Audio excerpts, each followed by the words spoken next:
তো বন্ধুরা আমের 14 গোষ্ঠীর রেসিপি হয়ে গেছে। এখন আমের পুডিং হবে, তো দেখতেই থাকো আমি কিভাবে আমের পুডিং বানাই। হ্যালো সবাইকে, আসসালামু আলাইকুম। আমার ফ্রিজে কয়েকটা আম ছিল, তো পচে নষ্ট হয়ে যাচ্ছিল, তো ভাবছি এই আম দিয়ে আজকে পুডিং হবে। তো আমি আমের পুডিং কোনোদিন করিনি, আজকে প্রথম করছি। প্রথমে আমের পাল্পটা বের করে নিয়েছি, তারপরে ছেঁকে নিয়েছি, তারপরে এই তো দিয়ে দিয়েছি।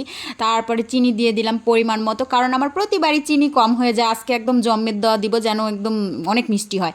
তো আমটা আমার একটু মিষ্টি কম ছিল, এই জন্য আমি বেশি করে চিনি দিয়েছি। তারপরে নাড়াচাড়া করে তারপরে আমি গ্যাসই দিতে সরি ইন্ডাকশান অনই করতে ভুলে গেছি। তারপরে আগার আগার দিয়ে দিলাম, এটাই হচ্ছে আসল মেডিসিন, এটা না দিলে তোমার পুডিং হবে না। তো এটাও দিয়ে দিলাম, দিয়ে সুন্দর মতো নাড়তে হবে। এটা নাড়াটাই মেন, নাড়াচাড়া করে এটা আগে আমি পুডিং সেট, এটার আগে কিউব কিউব পুডিং করে নিব, তারপর আরেকটা পুডিং করে দেবো। একদম স্পেশাল পুডিং, তোমরা জীবনেও দেখোনি। দেখতে থাকো গাইস। তারপরে বলক চলে আসছে, বলক চলে আসার আগে সুন্দর করে তোমার নাড়তে হবে, যত সুন্দর নাড়তে পারবে তত সুন্দর পুডিং হবে। তো আমি নাড়াচাড়া করছি, আর বলক তো চলে আসছে। এখন ঘনত্বটা দেখবো যে কত ঘনত্বে নামাবো। তো এটা আগে আমি সেট করে নেবো, তারপর আরেকটা পুডিং করে নেবো। হচ্ছে ডাবল পুডিংয়ের ওয়ান পুডিং হবে, মানে ডাবল পুডিংয়ের ওয়ান পুডিং মানে আমি দুইটা জিনিস দিয়ে একটা পুডিং বানাবো, দুধ আর হচ্ছে আম দিয়ে একটা পুডিং হবে। তো এটা সুন্দর মতো বলক চলে আসছে, এই দেখো একদম ঝাঁকানাকা বলক চলে আসতে হবে, কম বলকে কিন্তু হবে না। তো সুন্দর মতো বলক উঠে আসছে, এখন আমি এটা নামিয়ে সেট করে নিব। তো এটা হয়ে গেছে, তারপর আমি ছাঁকতে চলে আসছি। সমস্যা হয়েছে, আম তো ছাঁকা যাবে না, আম অনেক ঘন, তারপর আগার আগার দিয়েছি, এটা কোনোভাবেই ছাঁকা যাচ্ছে না। তো গাইজ এটা ছাঁকার দরকার নাই, আমি এবার ডাইরেক্ট দিয়ে দিলাম। এটা দিয়ে সেট করে নিতে হবে, তারপরে কিউব কিউব করে কাটতে হবে।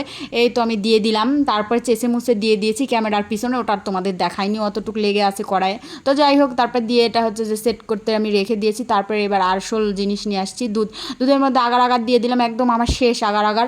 এই কদিন তোমাদের পুডিং খাইয়ে খেয়ে বিরক্ত করছি, পুডিংয়ের ভিডিও দেখায় বিরক্ত করছি। আজকেই শেষ গাইস, এটাই শেষ পুডিং, কারণ আমার আগার আগার পাউডার শেষ হয়ে গেছে।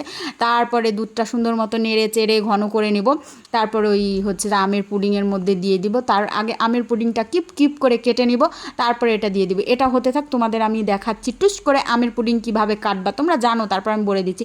এই দেখো কি সুন্দর আমার আমের পুডিং সেট হয়ে গেছে। তো এখন সুন্দর মতো আমি কেটে নিচ্ছি কিপ কিপ করে।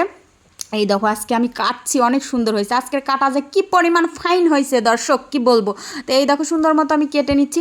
আজকে আমার একদম প্রথমে এত সুন্দর হয়েছে কাটা, তাছাড়া অন্য দিন আমি কাটতে লাগলে বেকা তেরা চেকা বোচা হয়ে যায়। তো আজকেরগুলো এত সুন্দর হয়েছে, নিজে থ্যাংক ইউ, অনেক সুন্দর হয়েছে।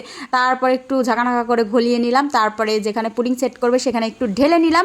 তারপরে এর মধ্যে গরম দুধটা দিয়ে দেবে, একটুখানি ঠান্ডা করে এর মধ্যে ঢেলে দিব। তারপরে একটু নাড়াচাড়া করে এই পুডিংটা সেট করতে রেখে দিব, তারপরে কেটে খাবো। এটাই তো আসল, মানে সব কিছু করার পর তো খেতেই হবে।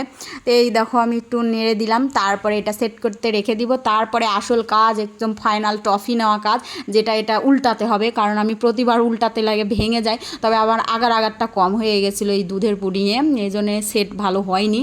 তো তারপরেও হয়েছে, মানে পরিমাণ মতো আগার পাউডার দিতে হবে। আমার পরিমাণটা খুবই কম হয়ে গেছে, কারণ আমার আগার পাউডারটা আজকে শেষ। তো তারপরে ফাইনালি উঠিয়ে নিলাম। মাশাল্লাহ হয়েছে, তো এটাই মেন। আর খেতে যে কি হয়েছে মাশাল্লাহ, কি বলবো, তোমরা কাছে থাকলে দিতাম। এই দেখো আমার পেটে যাওয়ার জন্য একাই চলে যাচ্ছে, তো আমি খেয়ে নিলাম।